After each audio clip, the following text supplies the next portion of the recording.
Welcome back everyone. नमस्ते सभी को। आज पातंजल योग सूत्र श्रृंखला में हम पतंजलि योग सूत्र के 24वें सूत्र को जानने का प्रयास प्रारंभ करेंगे।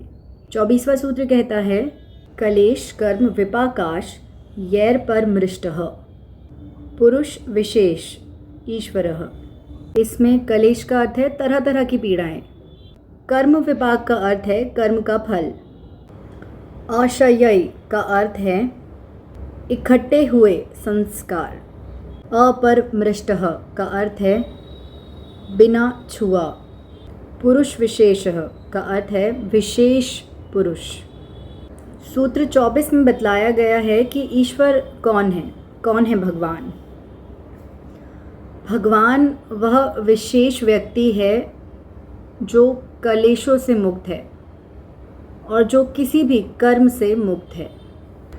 इससे पिछले सूत्र में, सूत्र 23 में भगवान के प्रति समर्पण को बतलाया गया था और इस सूत्र में बतलाया गया है कि जिनके प्रति हमें समर्पण करना है वह कैसे हैं। जिनके प्रति हमें समर्पण करना है वह भगवान कैसे हैं। तो बतलाया गया है कि वह भगवान कर्म फल से मुक्त हैं, कर्म से मुक्त हैं और किसी भी कलेश से मुक्त हैं। इस सूत्र को समझने के लिए हमें समझना पड़ेगा कि भारत में तरह तरह की साधनाएं होती हैं, जैसे कि राजयोग, हठ योग, कर्म योग, मंत्र योग, भक्ति योग, लय योग और तंत्र योग। और इन सभी साधनाओं में जो मूल मंत्र है वह यही है, भगवान के प्रति समर्पण। और यह समर्पण भिन्न नहीं है। कोई आम आदमी भी और कोई बहुत विद्वान, दोनों के लिए ही भगवान के प्रति समर्पण का अर्थ समान होगा। और सबसे रोचक बात तो यह है कि वही व्यक्ति भगवान के प्रति समर्पण कर सकता है जिसे अपनी कमियां पता हों। और कोई भी व्यक्ति पूर्ण समर्पण भगवान के प्रति, ईश्वर के प्रति तभी कर पाएगा जब उसे अपनी सारी सीमाएं पता हों, अपना व्यक्तित्व पता हो, अपने बारे में सब कुछ पता हो।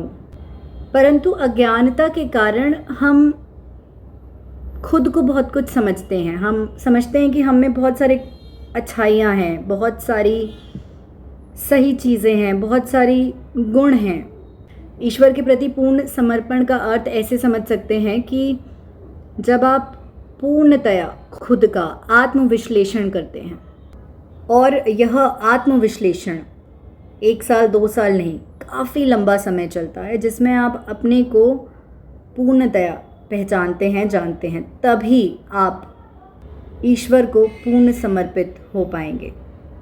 ईश्वर को पूर्ण समर्पण करने से भी हम आत्मविश्लेषण कर सकते हैं। आप समझते हैं कि ईश्वर कैसे विशेष व्यक्ति है। वह हम जैसा क्यों नहीं है, हम सभी व्यक्तियों जैसा क्यों नहीं है, और क्यों इस सूत्र में ईश्वर को विशेष व्यक्ति कहा गया है। इस सूत्र में ईश्वर को विशेष व्यक्ति कहा गया है क्योंकि उसे पूर्णतया पुरुष माना गया है। ईश्वर ऐसे पुरुष को यहाँ बतलाया गया है जो अज्ञानता से, जो अहंकार से, राग और द्वेष और मृत्यु के भय से मुक्त है।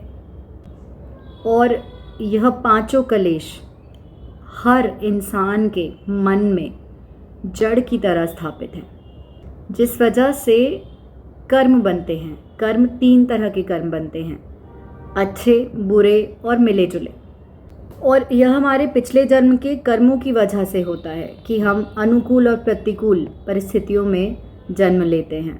पुरुष विशेष वह व्यक्ति है जो मुक्त है, जो प्रकृति से मुक्त है, सबसे उच्च स्तर का पुरुष है।